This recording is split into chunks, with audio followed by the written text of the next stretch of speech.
All right, we're back with another philosophical reaction.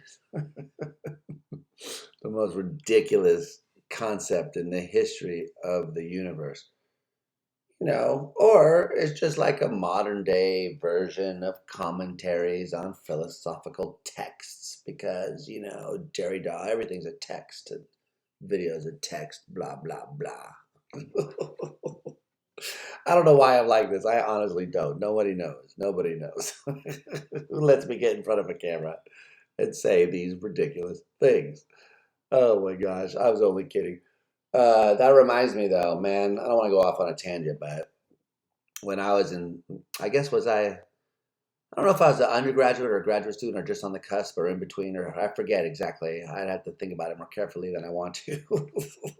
But I did go and see Derrida. I remember I took a class on postmodernism um, uh, at San Francisco State University with Sandra Luft. Is that her name? Dr. Luft? I think so. I don't know. I'd have to look it up. But anyway, I was against it. I hated it. Nietzsche. I'm Nietzsche. I had a roommate who was like seduced by Nietzsche, and like he was started off as a nice guy, and then he started reading Nietzsche, and he turned into a fucking asshole. Nietzsche's a powerful drug, man.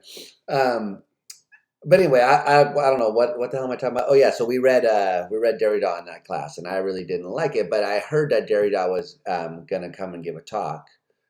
And I was like, I at least got to check it out, right? So we did. We went up. I think it was at UC Davis.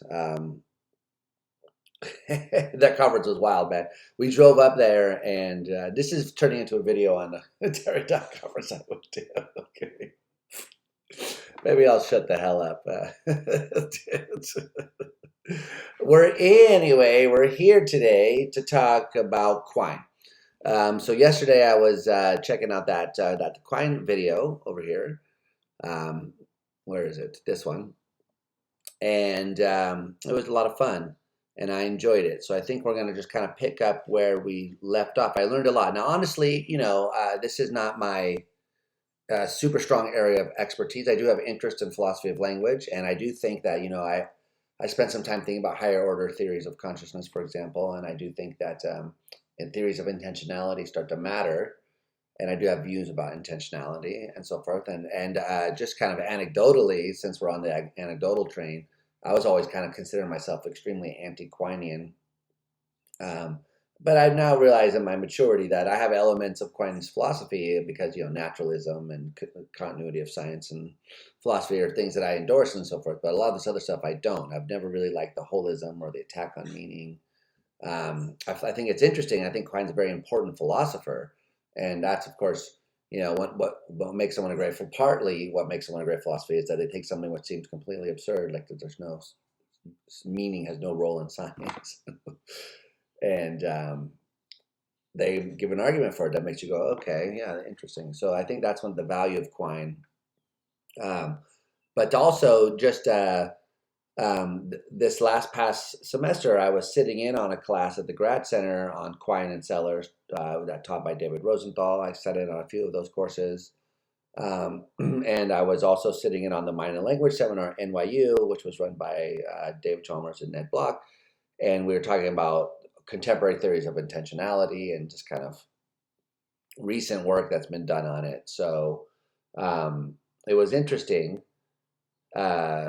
And made me start rethinking about intentionality. So that's partially what made me want to go back and revisit this stuff here, was because I was still like, and again, I'm getting so distracted. It's just like interesting because, Quine here is arguing against Carnap. And now what we see is it seems like I read the Stanford Encyclopedia on Carnap. He's a super interesting guy. Way more than I knew about going on there. But I definitely knew that there was kind of a revival of interest in Carnap by people like David Chalmers, and structuralism and his ideas there and so forth and so on. But it was interesting to sort of see that, the pendulum that swings. It's like, okay, so people were arguing that Quine had misunderstood Carnap largely. They're talking past each other.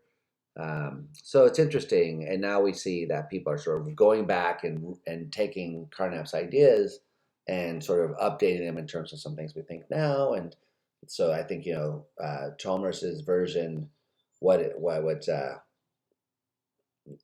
so for Carnap, is like you have these definitions that give you these analytic sentences that are necessarily true, and then you can deduce from them like everything. If so that the fundamental level, the language of physics is like enough to like know everything about the world. And Chalmers has changed that, so it's not definitions like a priori knowability. And so anyway, so there's interesting things that are happening, and this conversation is super interesting, and I'm super boring, and I'm going on and on and on. So I think we're just going to start. This is where I paused the video yesterday. I didn't do anything. So I think I'm just going to hit play and see where we were. What were we? You would think I could be prepared. Yeah, no, I'm not. Okay, so what were they talking about yesterday? Yeah, I was thinking about that thing yesterday. It was like when he asked him, did you ever convince Carnap of any of your views? He didn't really answer that question, and they didn't really press him on that. I get that this is a video that was kind of introductory, but it'd be nice to see if they had pressed him a little bit more. By the way, I did find on YouTube some audio of Carnap, actually, from 1959. So maybe I'm going to go back and do a reaction to that. Keep encouraging me, and I'm going to do this. Somebody stop me. All right, do it now. Uh-oh.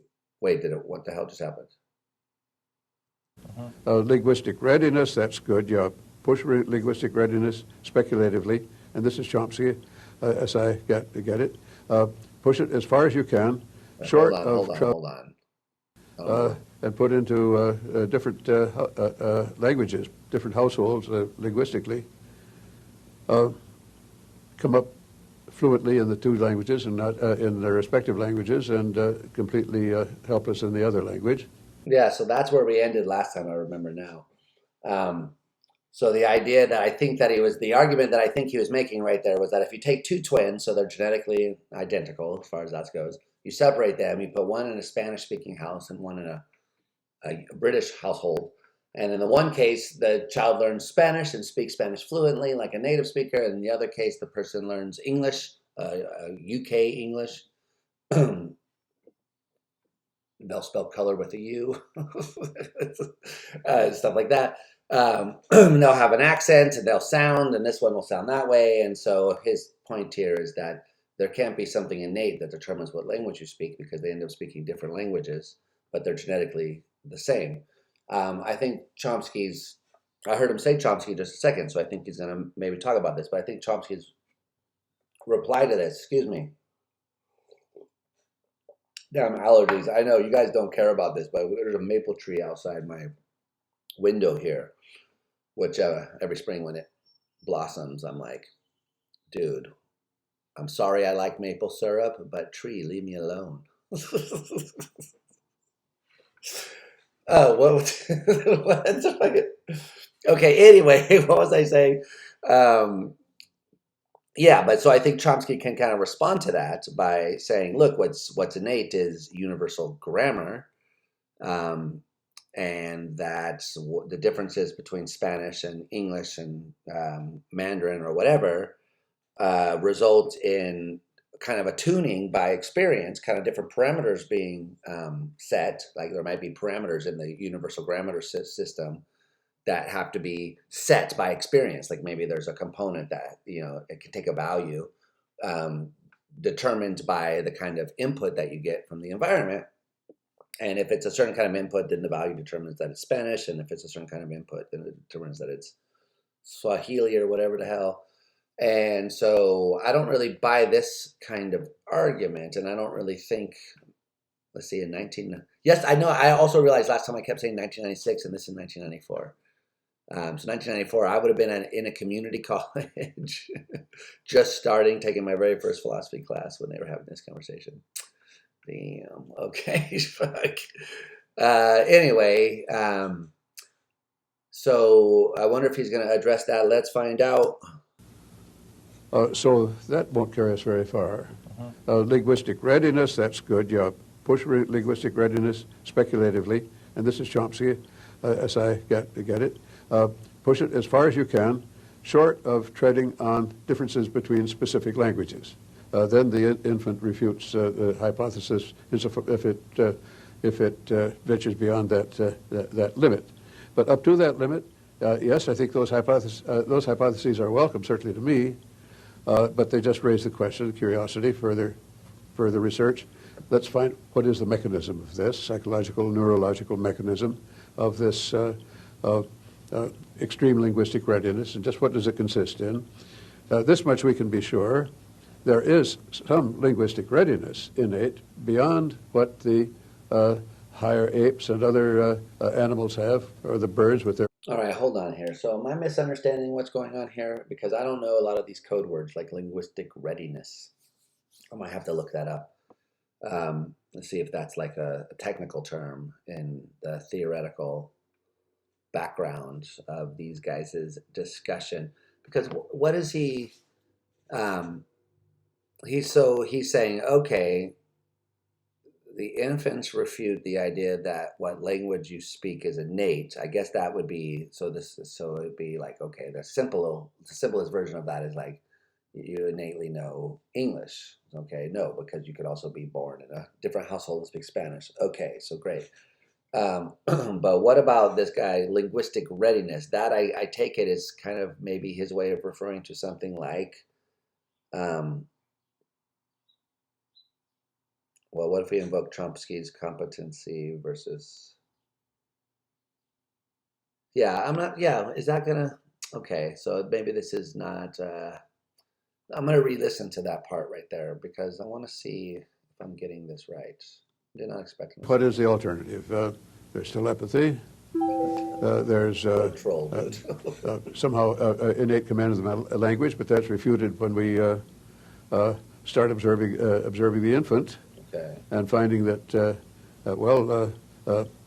twins are separated at birth and put into different languages, different households linguistically, come up fluently in the two languages and not in their respective languages, and completely helpless in the other language.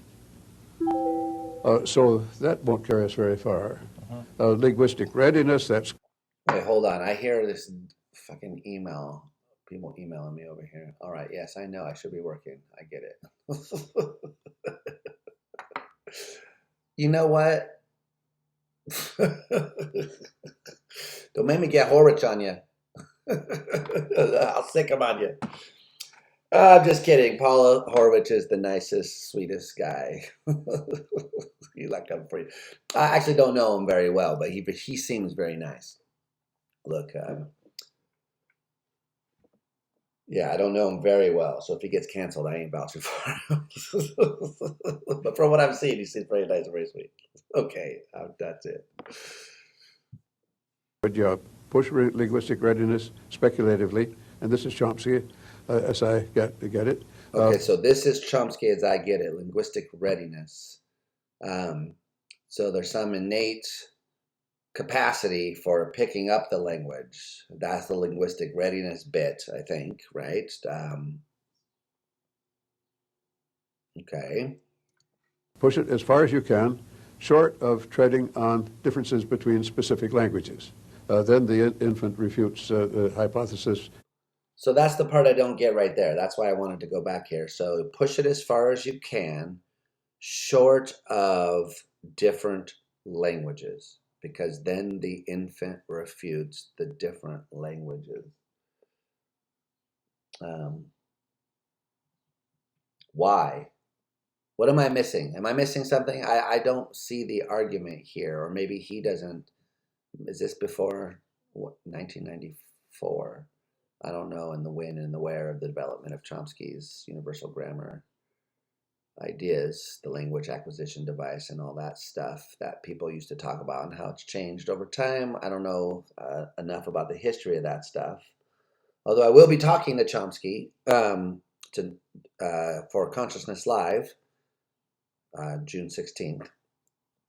So maybe I should so maybe I should find out. Is that what you're saying? That's what you're telling me? Okay, yeah, good advice. I should find out, yeah. Oh, man. It's called Consciousness Live. I don't need to know about that. Okay, I'm a moron. Yes. Anyway, you were saying, Dr. Quine? If it ventures beyond that limit. But up to that limit, yes, I think those hypotheses. Wait, so he's saying you can have some linguistic readiness for your particular language. I don't know how to make sense of what he's saying. You could have some linguistic readiness for your particular language, but you take the two twins. Twin A has linguistic readiness for Spanish, and twin B has linguistic readiness for English. But he's saying don't consider the twin, so just consider one. Yeah, I don't know how to make sense of what he's saying here. Someone help me understand this, because I don't know what there must be an argument here that I'm not understanding. Let's continue. Let's see what he says after this and see if I can circle back and make sense of this. These are welcome, certainly to me, but they just raise the question, curiosity, further research. Let's find what is the mechanism of this, psychological, neurological mechanism. Well, I think someone like Chomsky could agree with that. I mean, as I understood, I never really thought that Quine was a behaviorist. I think that's a complicated question. And in fact, it came up in this seminar I was talking about earlier. And Rosenthal was arguing that he was like a methodological behaviorist, if anything, but not like a metaphysical behaviorist or something like that. And he even thought that's true of Skinner, which I found quite interesting. He has a paper on it, if anyone cares. But anyway,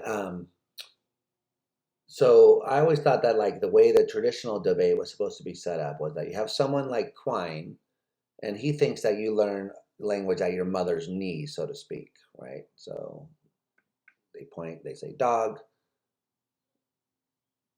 The child says dog. The parent smiles. Yeah, good job. In a non-creepy way, I guess. And the kid gets rewarded. The kid points at the cow, says dog, and the mom frowns. What? Dog, huh? Dude, no. And the child goes, oh, okay, not dog. So that they pick up like sort of what is and isn't in that dog applies to, and how to use words and what sentences, and they pick up weird phrases and things like, go to the bathroom,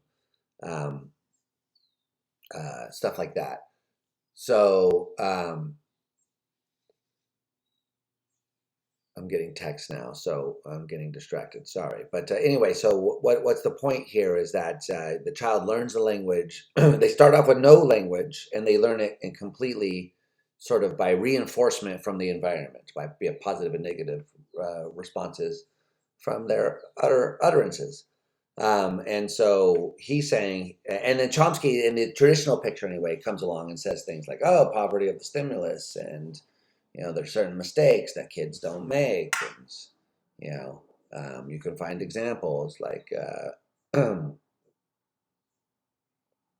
how you take a sentence from declarative and turn it into a question. Which verb do you move, the first one or the closest one? And so that's one of the big things that I think Chomsky's trying to point out a lot, is that if you were just learning things empirically, you would think that this kind of linear closeness relationship would be like the one closest would be the one that matters. But a lot of times it's not. It's kind of a structural property, like it's something else that matters.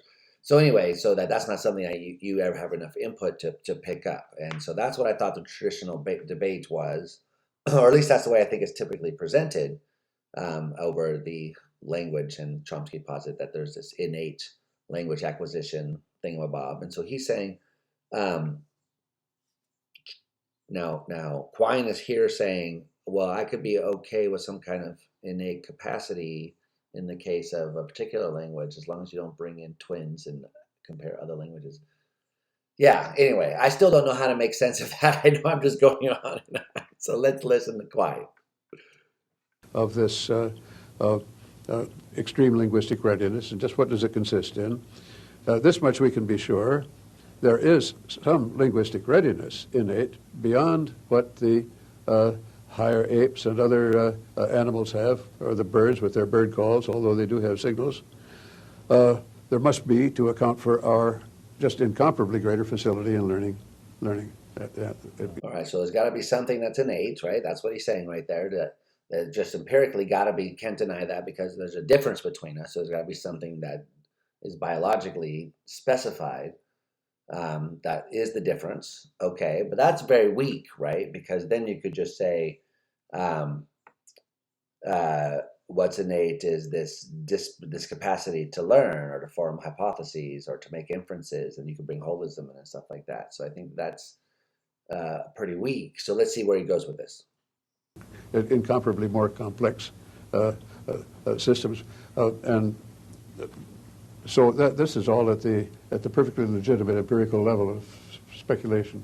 Yeah, I think it's Chomsky. Now you mentioned Chomsky and his challenge. Okay, good. Get him, Dan. Get him. Or his attempt to challenge this view, but you also made several other claims. You just now, you said all the child has to go on is the observable behavior, and then you clarified this by saying, by talking about the use of sentences and how the meaning is to be discerned from the use of the words in the sentences, and that raises, in my mind, a question that's often asked. Your insistence on behavior makes you a behaviorist. But there are two very different, apparently, kinds of behaviorists. There's Skinner and the behaviorists in psychology, with whom you've often allied yourself. But then there's Wittgenstein, the later Wittgenstein, and his doctrine of meaning in use, and that's often called a sort of behaviorism, too. Chomsky's criticism of your view would seem to be largely a criticism of you as a Skinnerian behaviorist. But can you say something to sort out these different meanings of behaviorism and which kind of behaviorist? You said just now, in effect, that there's no alternative to being a behaviorist that you can see. Could you spell out which kind of a behaviorist there's no alternative? Yeah, very good. Yes, this is certainly an important thing to clear up. No, I'm not a behaviorist in the sense of following along with Skinner's more specific technical considerations of operant behavior and conditioned reflex and the rest. I take all this seriously. I'm prepared to believe that it's true right down the line, but I'm not a specialist in that field, and it's not. And those things don't really affect my view or concern me in this philosophical context. What does is, yes, just as you say, behaviorism in the sense in which you can apply it to Wittgenstein and Ryle. And in the case of language, one must be behaviorist in that sense, at least, to that extent, because that is, unless one really takes the radical step of believing telepathy or something equally unjustifiable. Because just P.S. by the way, aka FTW, FYI, acronym. There could be empirical evidence for telepathy. I don't think we have any, but there could be. But let's see let him finish. We learn language by the external manifestations. We learn words for our most inward, undetectable experiences, pain, but then joy or satisfaction. We learn these words and apply them to ourselves and to others, yes. But we learn them also only by external manifestations, seeing the circumstances in which people use them, maybe divining their feelings partly by their facial expressions, and of course, we're very good at that. This is largely innate, this faculty. That's been established by observing infants just shortly after birth and how they'll respond to. I mean, this point, I think it's often surprising to me how behaviorism is getting a bad rap. So first of all, it's not clear to me. Like, I wish they would make this distinction between methodological and metaphysical behaviorism. So, whereas I would understand that distinction as a methodological behaviorist says, look, the only way to know about the thing we're interested in is by studying behavior. Whereas a metaphysical behaviorist is someone who thinks all there is to the thing we're interested in is behavior. So a behaviorist about the mind is, in the metaphysical sense, going to say, look, the all there is to behavior is, excuse me, all there is to the mind. What it means to be in pain is just to have certain sorts of behaviors or dispositions to behave. And I've always thought that no one really ever held that view, not even Ryle. Accepting insofar as maybe you could say, yeah, possibly things like maybe a belief, if you think of a standing belief as opposed to like an occurrent thought. My belief that Sacramento is the capital of California is something that I believe when I'm sleeping, when I'm awake, So what does it mean if I'm asleep? What does it mean to say I believe that Sacramento is the capital of California? Well, it means if you ask me, I'd say, yeah, it is. So that's a disposition, which, would manifest under the right circumstances. But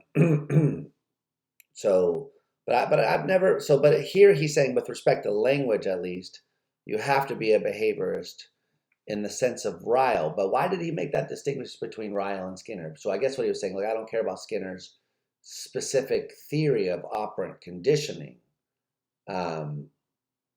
He's not against it, what he's saying, but that he's not saying that the theory of operant conditioning explains what's going on here. What he's saying is in the sense that Ryle, but as I've always understood Ryle, and I'm not a big knowledgeable person about Ryle either, so I'm hoping people will also, help me understand these things. That's partially why I'm doing this, is so we can, have a discussion about this. But the way Ryle's always been presented to me was that he thought that you could define these mental terms and then reduce them to behavioral dispositions so that all there was to the mental state M, was having behavioral dispositions D. Now, people think, I don't think Ryle thought that about pains and stuff. There's passages where he says, oh, there's this, this residue or whatever. So I do think that he thought there was this phenomenal aspect that wasn't captured by the things he was talking about. But so no one's been a pure behaviorist in this way. But Quine is saying that when it comes to language, you have to be a behaviorist here. And I think it's also important to point out that when we just start thinking about other people, just commonsensically, not even talking about philosophy, just commonsensically, when we're just dealing with our daily lives, we use behavior as our guide to what people are thinking, how they feel. We're very finely attuned to that, and that's what Quine is saying right here. And it seems to come on very early in our development, this attunement to the behavior of others. And when you go around telling people, oh, well, how do you know that everyone else isn't a zombie? How do you know they have a mind? The average response is, dude, what? Like, you can tell they're in pain by how they're acting. Look at them. And the same true with animals, right? So why do we think that the dog is in pain if it's howling and limping and stuff like that, licking its bleeding wound? Well, I just described why we think it's in pain, right? Those are the reasons. I don't have access to its mind. So a large part of what we believe about other people's minds is based on their behavior. And when we think about how would I know if somebody else was in pain? Then I think that the only answer that you can give to that is, well, they would behave in various ways or be disposed to behave in various ways, given that they're a member of creatures like us and a community like this, etc. That's, in my thinking, a version of methodological behaviorism, because the question is, how would you know something? And the answer is the method by which you would know it is by examining the behavior. Notice there's a question about other people. How would you know that they're in that state? But here he's saying that when it comes to, I guess someone might respond and say, look, I know what I mean when I say these words because I have a direct kind of apprehension of the meaning of the terms in my conscious experience. And he's denying that, obviously. He's saying, no, that's not the case. These things come by interpreting behavior. And that's an interesting idea that's been defended. Peter Carruthers has defended this more recently, that we that we have a theory of mind that we apply to other people before we apply it to ourselves. Sellers was famous for that idea. So this seems to be in the same ballpark, right? Am I misunderstanding what's going on here? All right. We're never going to make it through this whole video. It's 37 minutes into 2 hours. Okay.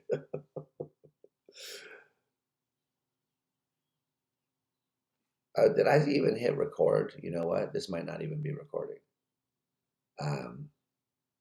It says, yeah, it's recording. All right, back to it. Expressions, so I read.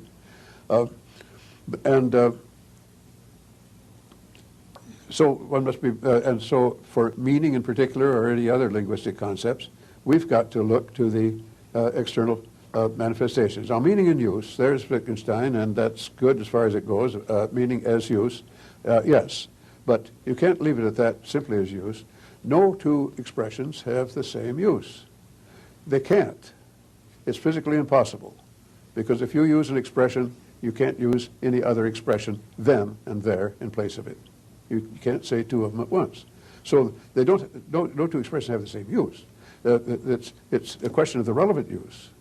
You're fucking Quine, dude. I mean, he's not wrong.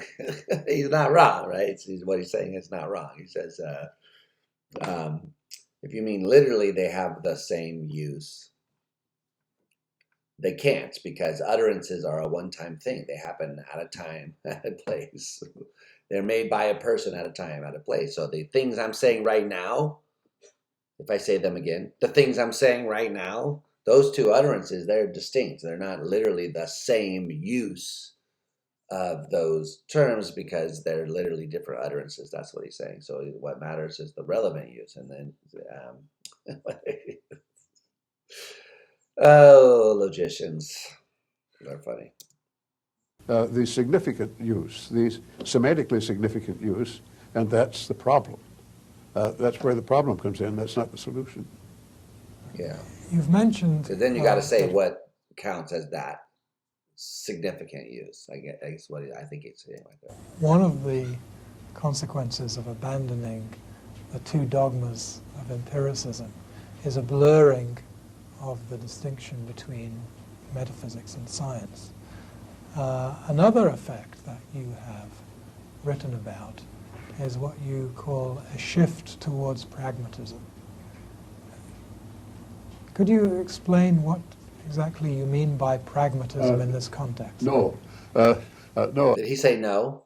He said no. No. I'm not going to explain. No, I've always wondered about this too, about pragmatism in general and Quine. In fact, when I first found out that people said he's a pragmatist, I was like, huh. And I could kind of see like how, Carnap and those guys are kind of in a pragmatist sort of vein, especially at some point, right? Wasn't Carnap's view like you have to formulate these formal languages, and which one you pick, it sort of depends on what's useful. Picking things because they're useful is sort of what would make it pragmatic. And I guess in this case, you might think that part of Quine's view is that we have these scientific descriptions of the world, and then we have these ordinary descriptions of it. And which language we use is sort of for pragmatic purposes, like depending on our purposes and what we find useful. I don't know. So let's see what he says. He said no, though, so I want to see why he said no. It's not at all clear to me what is meant or should be meant by it.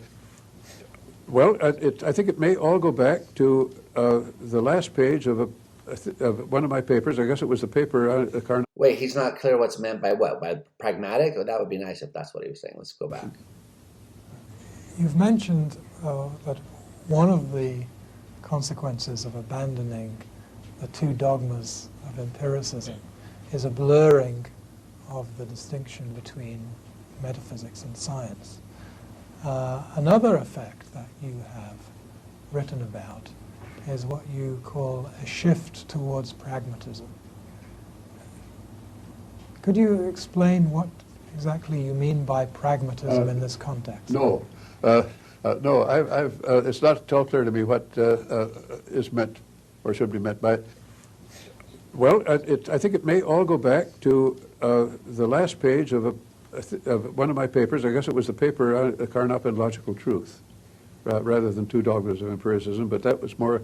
This second paper was more of the same. 10 years later or so, and at that point, I was citing Carnap and criticizing. Had been criticizing Carnap's again sharp cleavage between what he called frameworks of a theory and the actual factual content of the theory. Theory is something in natural science, say. I mean, yeah, so this is something that I was kind of trying to come to understand as I was reading the Stanford Encyclopedia article, was that Carnap was seemingly very influenced by Hilbert in a certain way. And one of the things I know that Hilbert was famous for, amongst other things, was taking the idea that you could take like geometry, which had always been interpreted like physically as 2 points and so forth, being the distance between them being something related to spatial distance.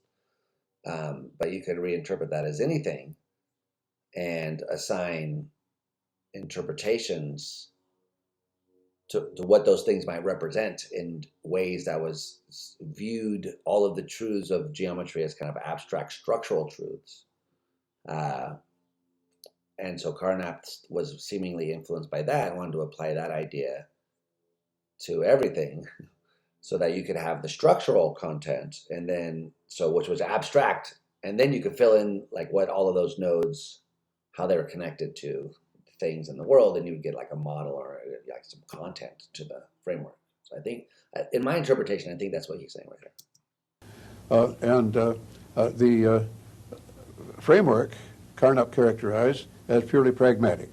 You set up concepts, terms, whatever, structure your theory in the way that seems most convenient and efficient in handling the particular data that you're trying to handle, in contrast to things that can really be true or false rather than merely convenient. And I then, referring to my rubbing out of that demarcation, I said, yes, I agree with Carnap on what he says about the framework, but I am the more thoroughgoing pragmatist in that I would carry this attitude right through to the factual statements themselves, none of which, after all, are simply sense experience, reports of it. That pragmatist right down the line. I think maybe I rang C.I. Lewis into that too. He was, I think, in some respects, his view was rather like Carnap's. Well, there was this. Yeah. So this, I guess. So I think I see what he's saying here as being. So Carnap, he didn't think he'd gone far enough. So Carnap was saying, look, you have these frameworks, which are these structural relations, these definitional relations that hold between concepts or terms. Set them up however you want. It really depends on the data you have, and you can set them up in such a way to match, define the concepts in such a way to match the data and however is useful for you. Like from psychology, maybe D prime is an example. These kind of signal detection theoretic measures, we define them because they're useful for us. There's millions of ways you could define these things, mathematical functions, but these ones are useful, so we define them these ways. Okay, so we do that, but then remember, Carnap had always had these sentences that were somehow one by one would answer to experience. And so what he's saying here is that he wanted to extend the pragmatism, this idea that you could change things depending on how it was useful or not. And if it was useful to model it one way, then you could, and if it was not, then you could change it. And this was something that was true everywhere in the web of belief. Interestingly, I was just in a seminar on this topic related to this by Saul Kripke, and we were talking about this thing that Saul has called the adoption problem with Romina Padro. They've been talking about it over the last few years. He's been talking about it for a long time, but it's been resurfacing. The idea of whether the sentences of logic can be thought of as akin to just like sentences in the language of physics, something you could change or modify if you needed to, according to experience. That's an interesting topic. Anyway, okay, so I think that's what's going on here, but let's get back to this. Ostensibly, in fact, really, if you take it in isolation, literal confession of faith. So I can't really blame people for classifying me as a pragmatist, but as I say, I never quite satisfied myself as to what it meant. Okay, good. Yeah, so I'm glad that he said that, because I was always wondering like what it meant to be a pragmatist beyond this idea that what he just said. So good, that's what he meant. I'm an empiricist. Yeah, exactly. You're an empiricist, and you're also a naturalist who blurs the demarcation between science and philosophy. Yet a lot of people would say, a lot of scientists are in the habit of saying that the task of science is to discover the essences of things, to get right down to the essence of living things or matter or whatever. Is that what a lot of scientists would say? Maybe it used to be. Do scientists think they're after the essences, or do they just construct models of phenomenon that they're interested in?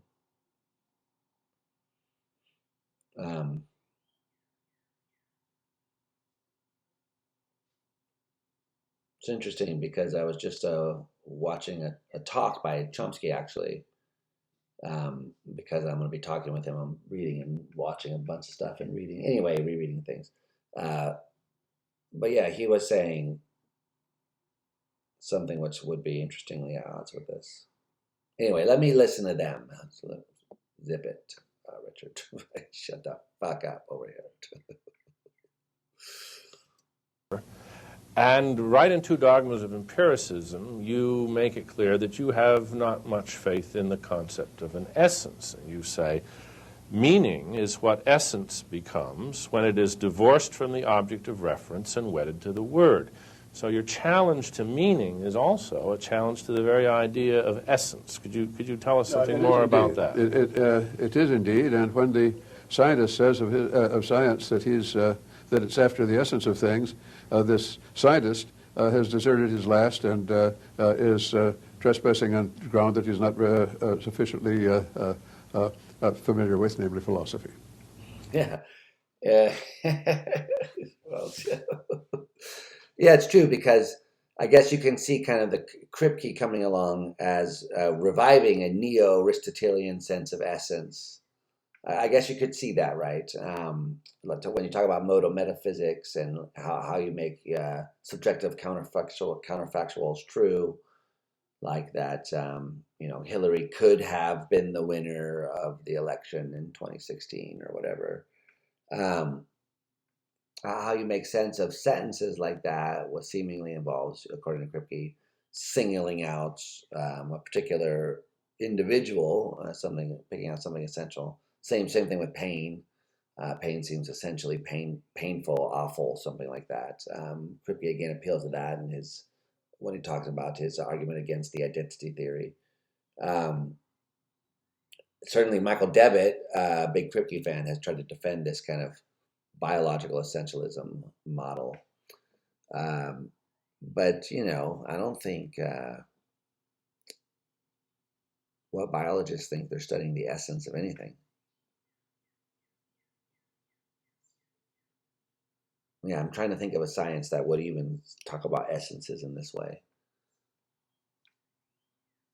Any suggestions? So I think what he's saying is, if they are thinking of themselves that way, then they're just doing straight up philosophy.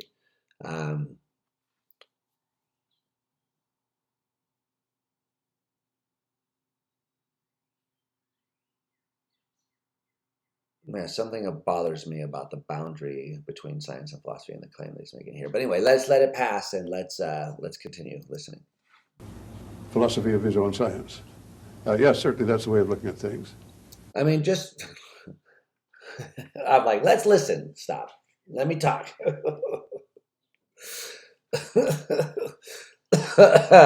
I do think that's right, though. I do think a lot of scientists sometimes, maybe without knowing it, engage in philosophy of their own science. I do think that's a good way of putting it. I do think that does happen. Some of the more philosophically aware scientists are aware that they're doing this and actually seek philosophers out and talk to them about this. And I know some of those people and work with them, and so that's fantastic. But yeah, so anyway, that's a good point.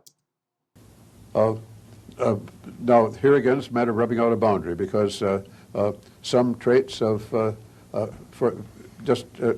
respect of scientific theory and the prediction of observation, systematizing our sense experience, some traits of some things are more important than others, and loosely speaking, then they're thought to be, they're regarded as essential, and we make classifications according to these, and these are what become the definition of the species or genus or whatever it may be. But that's a matter of explaining the words which have been set up pragmatically.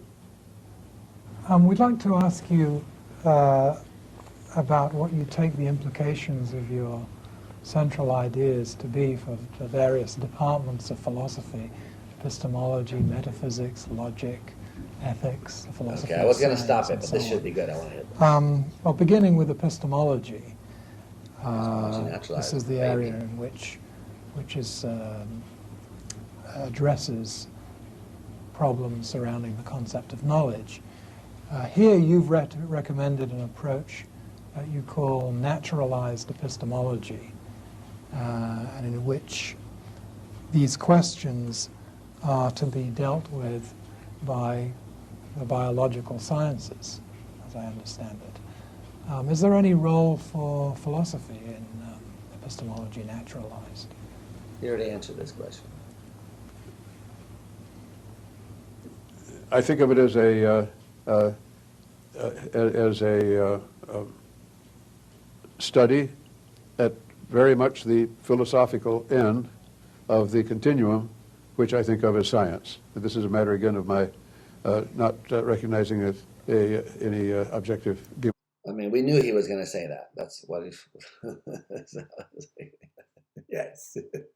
Which science is it, though? So if we're talking about epistemology in particular, the study of knowledge, which viewers of my channel may know, I've never really been a huge fan of contemporary epistemology, although some of it's kind of interesting, actually. But it's got to be psychology, right? So that's a branch of human knowledge.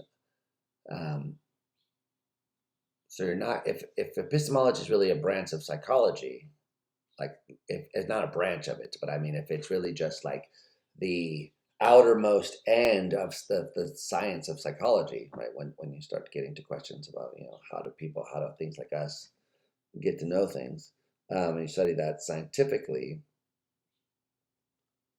well, you're not going to have any role for like a priori arguments. So maybe what you're going to end up with ultimately, if you take this all the way, is ultimately like something like Dan Dennett's position, right? His actual ultimate position. He's a Quinian of a sort, where people who go around saying they can conceive of zombies and inverse and all that stuff.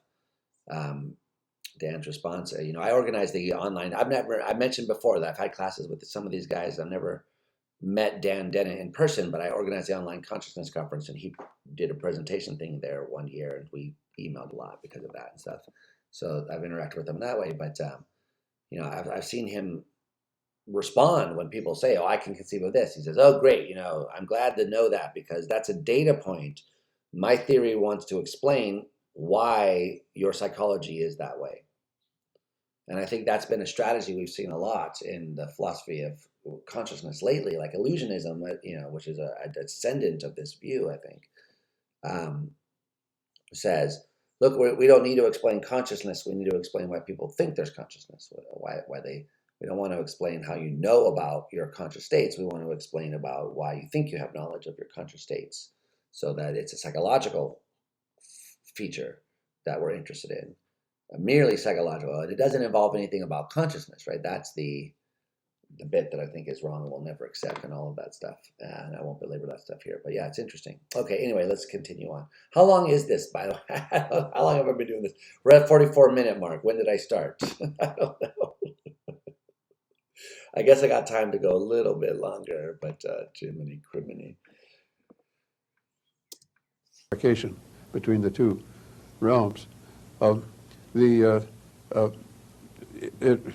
Naturalism, in this way, distinguishes me as one kind of an empiricist from the empiricists who would reduce our discourse about the empirical world to a discourse about sense experience and sensory. Okay, so that's the phenomenalism, or I don't know if you have to go so far as sense data. Maybe a sense data theorist is going to be lumped in there, but phenomenalism, definitely. I think that's the stuff we were talking about last time. That's the off-brow, right, versus the syntax, logical syntax. But the most I knew about that before I was doing all this stuff was reading logic, language logic, and truth language logic. What is it? Language, truth, and logic, whatever, Ayer's book, which apparently misrepresents these ideas. So they were saying, but anyway, the idea there is that, yeah, everything can be reduced to, in the sense we were talking about last time, statements about experience. And so that's everything, right?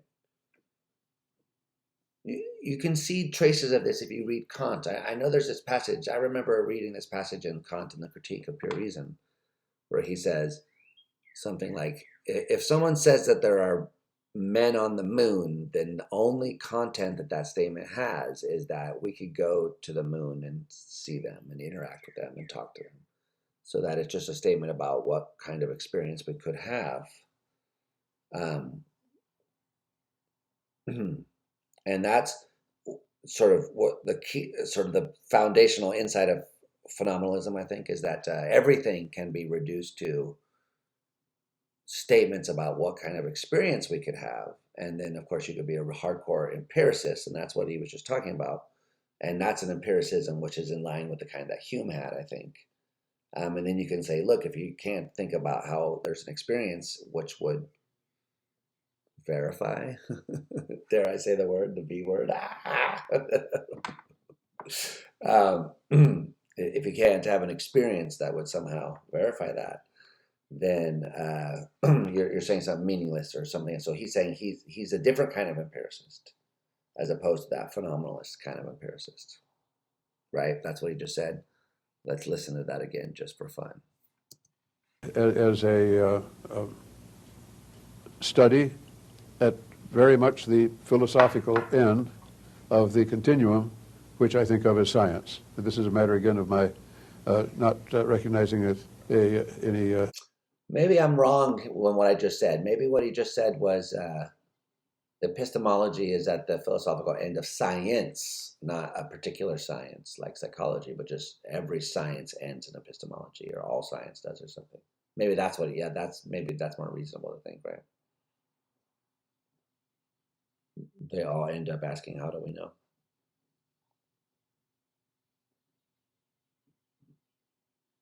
Yeah, okay. Objective demarcation between the two realms. Naturalism, in this way, distinguishes me as one kind of an empiricist from the empiricists who would reduce our discourse about the empirical world to a discourse about sense experience. So why does naturalism distinguish them from those kinds of whatever, that kind of more experience-oriented empiricism? Naturalism, because I guess you can still have, I guess he's thinking that kind of phenomenalism is incompatible with the holism bit.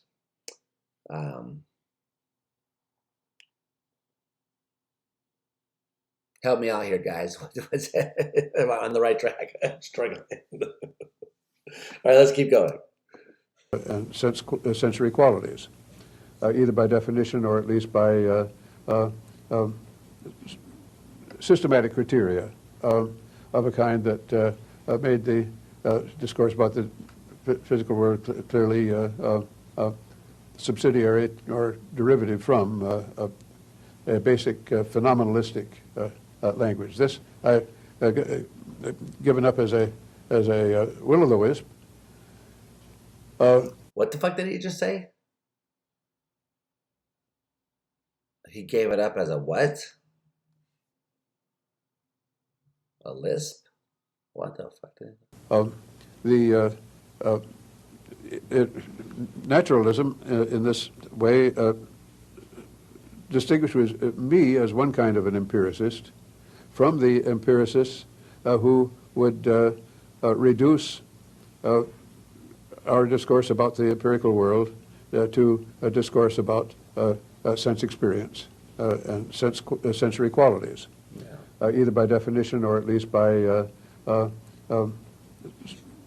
systematic criteria of a kind that made the discourse about the physical world clearly subsidiary or derivative from a basic phenomenalistic language. This I've given up as a will-o'-the-wisp. Oh, will-o'-the-wisp.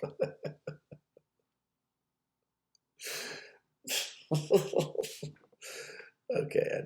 Oh, what the fuck? He's given that up as a will-o'-the-wisp. Okay, so I guess that's just saying that he doesn't think it exists. Okay, right.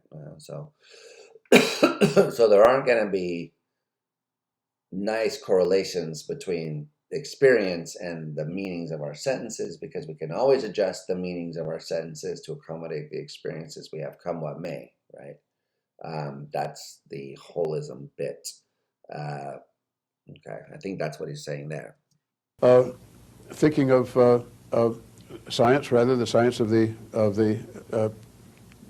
physical world, as the means by which we manage our sense experience. When we remember something from long before, we don't remember ordinarily the colors involved or the positions of things. We've already drawn the conclusion in physical terms, what happened to the object, what happened to the man, and that's what we remember. So that we can't have a language of pure phenomena as a going concern on which to build something else. Wait, so is he trying to argue right there that when we have memories, there's not a phenomenal component to the memory or sensory component, something like that, so that there's no sensory experience that you could reduce? Talk about, I remember what you did, I remember that you came and picked me up and we went to the store, but I don't remember, like, in so doing, I don't have a particular experience that I call to. I mean, I think people could dispute that. Episodic memories, people I do think associate phenomenal experience with, right? I don't know. You guys know about me. I'm probably an aphantasic. I haven't been officially diagnosed, but I don't have mental imagery. And when I have memories, I certainly don't picture things. So, but I thought people say they do, other people. I don't know. What do you guys think? Let's go. So the venture, the interest, is still the old traditional philosophical interest, but for me, it gets translated into a naturalistic or scientific concern about the following question. Science itself tells us that our information about the world is coming in only through the impact of particles on our sensory surfaces and light rays on our eyes. Those are our data, and yet we come out with with our whole elaborate apparatus of science, and even the tremendously powerful science that makes such effective predictions and develops such overwhelming technology. And how does that work? And so, granting the existence of the physical world and the light rays and the particles that are hitting us, Notice he said granting that, because he's sort of just glossing over the issue of idealism, which I think a lot of empiricists don't pay enough attention to, even though I'm not an idealist. Certainly, I think well, you can see what I think all over the place, so no one cares, but I don't think there's any serious challenges to it. That doesn't mean I think it's true, by the way.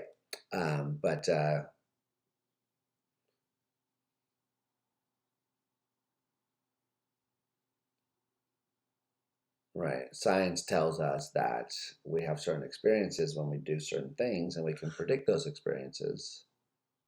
But does it tell us that these things exist objectively, mind independently? That's an interesting question. It's not answered, but he's saying, assuming that, then boom, problem solved, philosophy done, go home. The question is, working within this physical world itself, just what are the connections?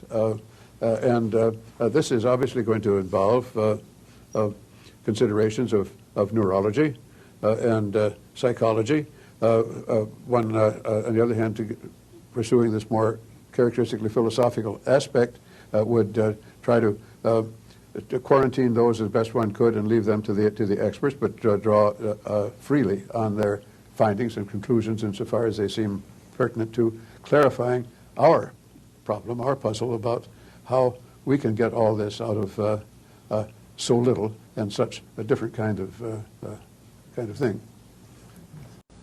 Accepting that naturalized epistemology is a task for the philosopher, it would seem, or it might seem at first, that that could exist happily alongside more traditional epistemology. So I wanted to ask you about a couple of aspects of traditional epistemology. One project in traditional epistemology has been to try to say what knowledge is, what the word knowledge means. And in that project, a watershed came a few years back. There'd been a very dominant view that knowledge is a matter of getting the right answer. Is he going to say Gettier? Don't say Gettier. Is he going to say Gettier? A true belief and having the right to be certain or being justified, something like that. And then Edmund Gettier came along. Ah, mother.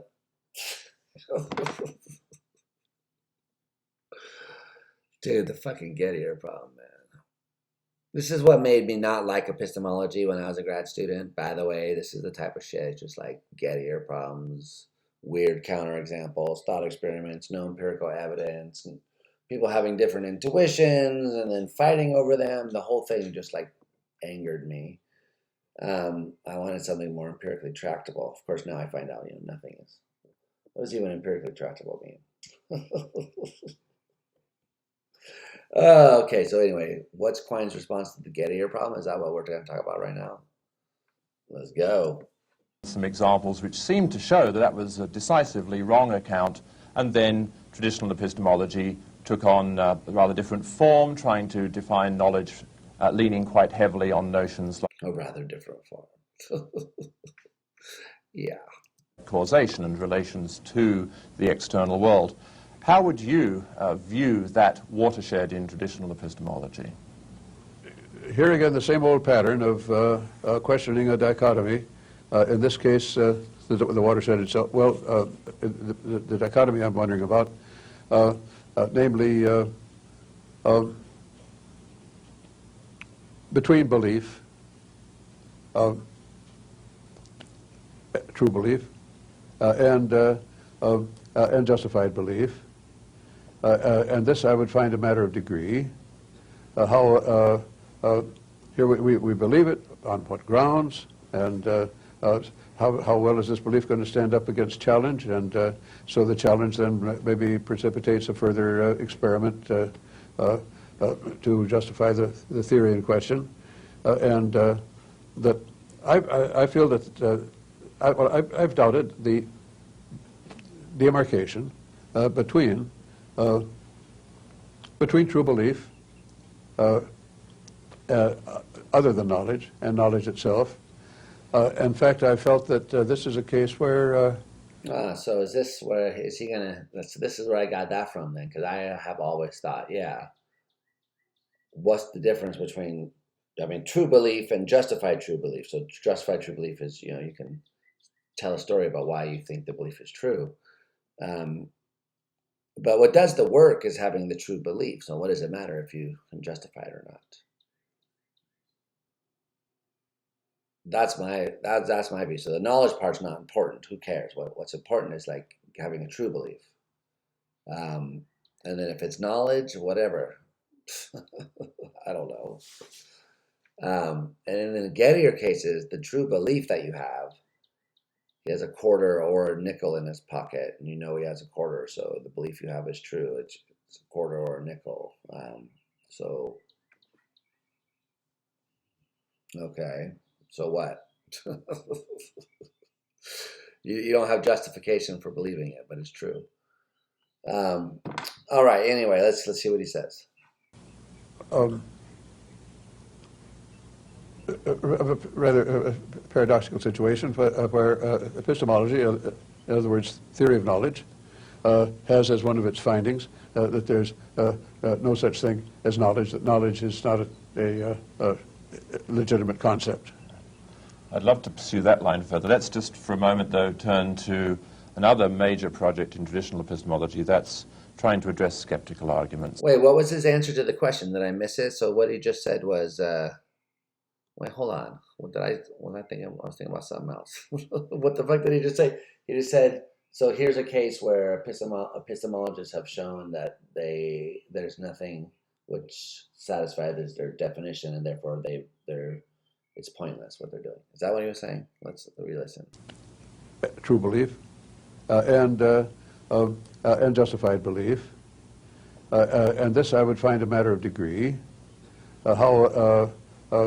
Here we believe it, on what grounds, and how well is this belief going to stand up against challenge, and so the challenge then maybe precipitates a further experiment to justify the theory in question, and that I feel that I've doubted the demarcation between true belief, other than knowledge, and knowledge itself. In fact, I felt that this is a case where a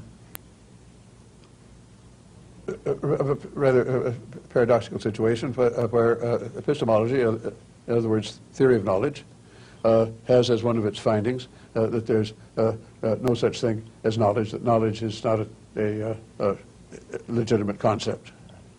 I'd love to pursue that line further. So he was saying that. He was saying that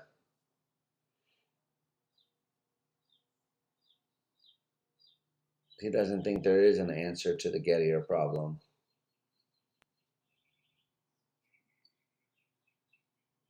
The most convincing answer I've ever seen to the Gettier problem is just to define knowledge as justified true belief plus a Gettier defeater. To be specified later.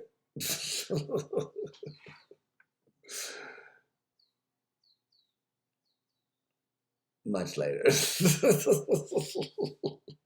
Okay, enough. This is getting on. We're at 50-minute mark now. We've been doing good work. I think I gotta have to stop here. What time is it? Yeah. All right. I want to hear. Let's just finish this exchange out, and then maybe I'll stop here and see if I can come back to this, because there's another hour of this, dude. Just for a moment, though, turn to another major project in traditional epistemology. That's trying to address skeptical arguments. So how do I know that I'm not dreaming? What justification could I possibly have for thinking that there's an external world? These are classical questions. What kind of response do you have to those questions? Good. Now this is where naturalism comes in, certainly in full force. Namely, I can understand the terms dreaming or reality of external world and all that only relative to the sorts of tests that would induce or reinforce my belief in applying these various terms. Now, the difference between dreaming and waking, for instance, well, we know how, we seem to know the good many ways in which we conclude that we're not dreaming. We have these long systematic memories. We'd be very much surprised if this turned out to be just pseudo-memories that were implanted recently when we fell asleep. Yeah. It's a question here, as in empirical science generally, a question of implausibility. What is the likeliest? And there's no question of absolute certainty about it. I think that perhaps my answer to skepticism. So the answer to this skepticism is it's implausible that we're dreaming right now, because it doesn't make sense of the way we use those terms, because ordinarily when I use the word dreaming, I mean it to contrast with what's happening right now, which I assume I'm awake.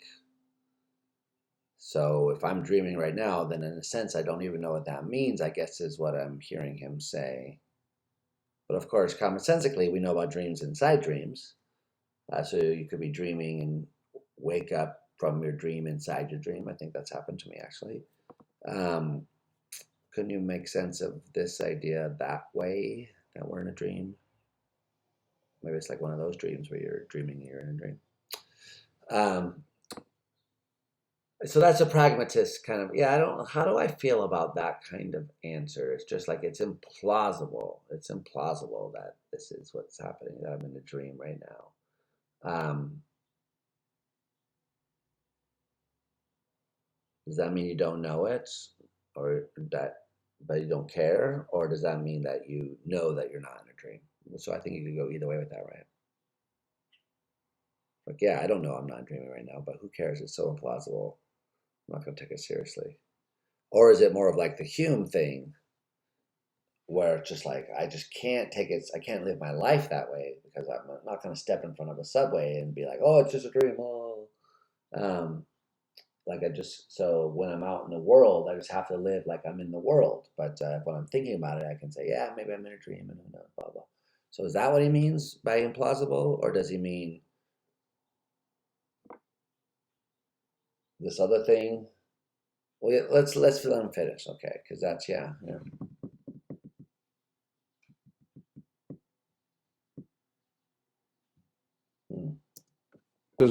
In a word, and in general, is just that again, it's a matter of not of there being no end point. It's just a matter of extreme improbability in view of the rest of our systematic overall theory, the theory in terms of which we say that there are wombats, there are no unicorns, and we say we're awake, not dreaming. Once in a while, I think each of us has had a surprise in that respect. He thought he wasn't dreaming, and it turned out he was. So we can imagine this unlikely thing. I think another parallel point that it was Eddington pointing out that it's physically possible, it's compatible with physical laws, that all the water in a jug find itself just on one side, one half of the jug, just because of the random movements of the molecules, that they just happen to get, by chance, to get over there at the same time, same place. Yeah, you hear that kind of stuff a lot. Although air in the room could move to the corner simply because by chance the random motion. So it's physically possible. These things are physically possible. And the molecules of air being down the other side. Oh, so yes. How improbable. And I think that this is the realistic way to look at impossibility and on the one hand and certainty on the other. That it's just that matter of degree. And so my answer to skepticism in general would be the whole thing may be false, or even apart from dreaming and waking. Here our expectations, the expectations on which our scientific laws are based, depend ultimately on inductions that we've made, predictions of future experience, generally following the principle that if things happen under seemingly the same circumstances as they happened before, they will happen again. And if we reproduce the conditions, we get those results. it could turn out that suddenly there's systematically a lot of surprises, and our old theories aren't working at all well anymore. Again, this, by our regular scientific standards and practices, is vanishingly probable. But why is it vanishingly improbable? I guess I don't understand that argument. Why is us being in a dream or the world being created 5 minutes ago vanishingly improbable?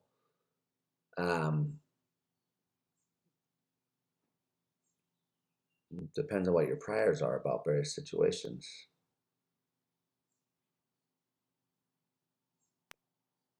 Why did he say, according to the ordinary standards and practices of science, are these things vanishingly improbable?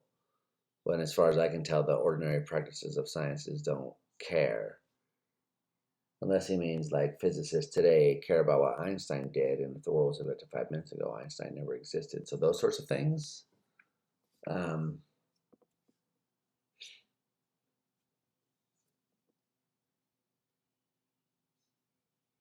Our ordinary practices of science make it improbable that we are dreaming right now. Not sure how I feel about that as a...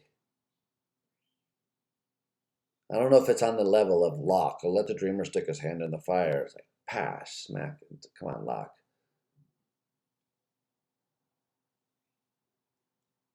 Yeah, I guess I just don't really think that's a great response to skepticism. They're improbable.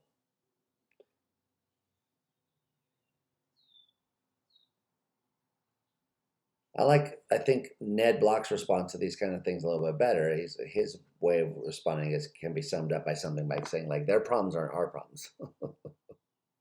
They and us, man. They don't know how we live over here, okay? We don't have those problems. Like, what are you talking about? All right, yeah, I gotta stop, but geez, it's getting interesting. So maybe we'll just make it to the hour mark. And we'll see what Paul's going to ask. Issues about justification and knowledge are issues of how we're able to arrive at the truth, or perhaps if we're able to arrive at the truth. But what in your view is it for something to be true? Yeah. What is truth according to you? What is truth? It seems to me that Tarski brought out the essence of truth in his paradigm. The paradigm was, snow is white, in quotation marks, here talking about the sentence. Snow is white, that sentence is true, if and only if snow is white. How do we determine whether something is true? This line of argument they're about to launch into right here has always pissed me off. Always pissed me off. It's always angered me. I've always been mad. In fact, when I took those classes with Paul, he's a deflationist. I think he invented deflationism about, I don't know, redundancy theory. Maybe that goes back to Ramsey. No one, I don't care. This thing still pisses me off. Because take the fucking T-schema, dude. Snow is white, quotes, is true if and only if, unquoted, snow is white. Okay, so this is supposed to tell me what truth is? That the sentence is true just in case the situation obtains? What? Dude. If that's not some kind of correspondence theory smuggled in through the back door, I don't know what it is. Okay, so someone tell me why this is serious. In fact, you know what, Quine? You tell me. Tell me right now, why is this serious, Quine? It all depends on the example. You motherfuckers. Take Tarski's example. We get some snow, and we examine its color, and see whether the term applies. And whatever the subject is, if there's a puzzle as to what it means to call the sentence true, I say, don't blame the concept of truth, blame the sentence.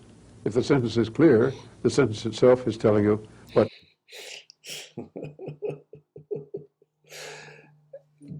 Don't blame truth, blame the sentence.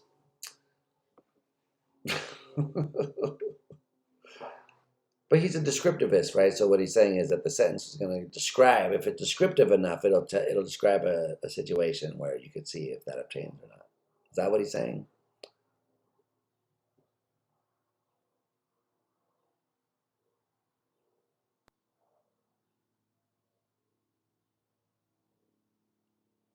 If you have a purely descriptivist semantics,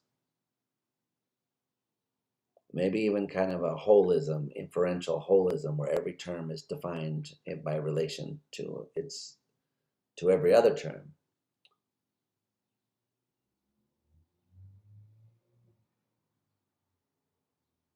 If you have a view of intentionality like that, can you also have a correspondence theory of truth? I guess I was thinking no. Sounds like what he's saying or about to say is yes.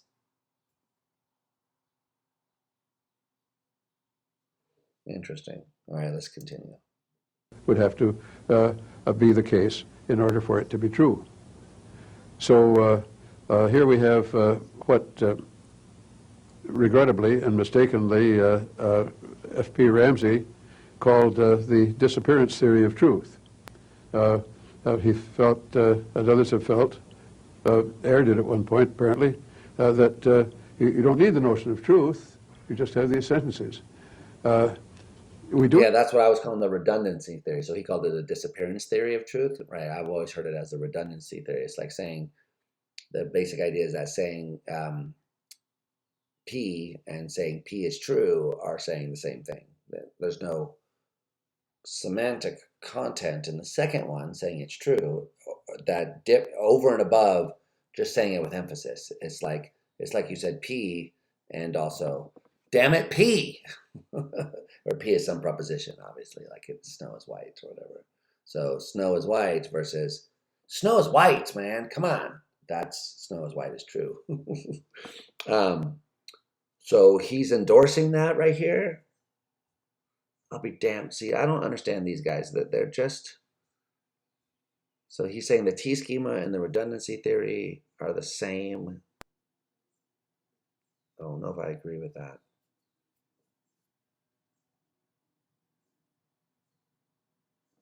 All right, let's let him finish. This is so okay. It's too interesting. God. The notion of truth, but for quite a humdrum reason, namely. Wait, what? Hold on. Hold it. Zip. In order for it to be true. So here we have what regrettably and mistakenly F.P. Ramsey called the disappearance theory of truth. He felt, as others have felt, Ayer did at one point apparently, that you don't need the notion of truth, you just have these sentences. We do need the notion of truth, but for quite a humdrum reason. Okay. Namely, you often want to say something like, almost everything he said in that lecture was true. You can't get rid of the word true there by eliminating quotation marks, as in the case of snow is white, because there are none. Again, you want to say in a logic lesson. Yeah, but you could get rid of that by saying, I agree with everything he said in that lecture. Why do you need to keep the predicate true around? That every sentence of the form, quote, if P, then P or Q, unquote, is true. You can't go enumerating all those sentences. They're infinite in number. We need truth for just for such situations, which still makes truth a humdrum concept. All right, so I mean, this is what I hear. I mean, I know I've heard Paul Horowitz say things like this, but this is somewhat I hear the deflationist crowd, and there is one. Sometimes they say things like this. Look, all we're saying is that truth is just a humdrum concept. There's nothing metaphysically meaty or weighty or interesting about it. So he's saying, look, we don't have this maybe deep notion of truth, but we need a notion Because yeah, if you take that sentence that he just talked about, if P, then P or Q is going to be true, and you can kind of see why, right? Because that sentence has got to be true. So if P is true, then P or Q will be true. Okay. And if P is false, then the sentence, if P, then P or Q will be true because of the way conditionals are treated in propositional logic. So that's fantastic.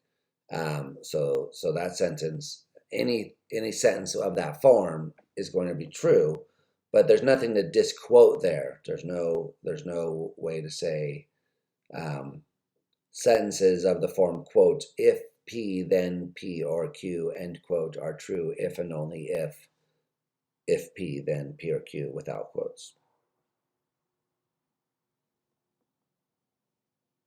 Because the thing on the right-hand side doesn't specify a fact or state of affairs,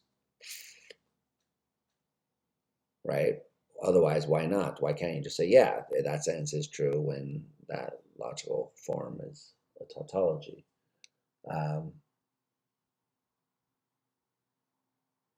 Because his point there was you can't examine every sentence and say, well, if dogs are mammals, then either dogs are mammals or cats are carnivores, right? So that's a true sentence.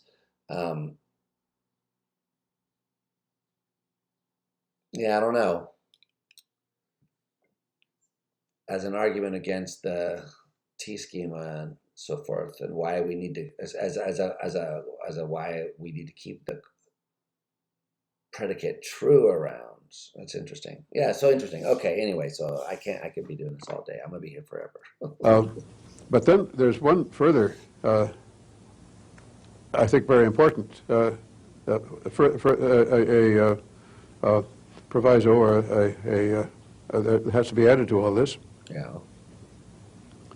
Namely, in science, when a theory that seemed to be going along fine, we said it was true, runs into difficulty and a change is made, we don't say, that used to be true, but it's no longer true. We say, we thought it was true, turns out not to be. This is a very special trait of this notion of truth, which does go beyond the sort of trivialities that I've been sketching. Namely that it's, well, Kant's phrase, ideal of pure reason, it seems to me to fit it nicely, although that's not something I can satisfactorily define either. It's an ideal. And we're aiming at this ideal, even though we perhaps can't make sense of it. It's I think it may reduce simply to to a characterization of our idiom, our usage. Namely, our usage is not to say that truth changes with the progress of science. Our usage is to say that our conception of what is true changes with the progress of science. Charles Sanders Peirce tried to accommodate this situation by defining truth as the limit approached as science goes on forever. But this doesn't, I think this is a good figure of speech. Science is not going to go on forever.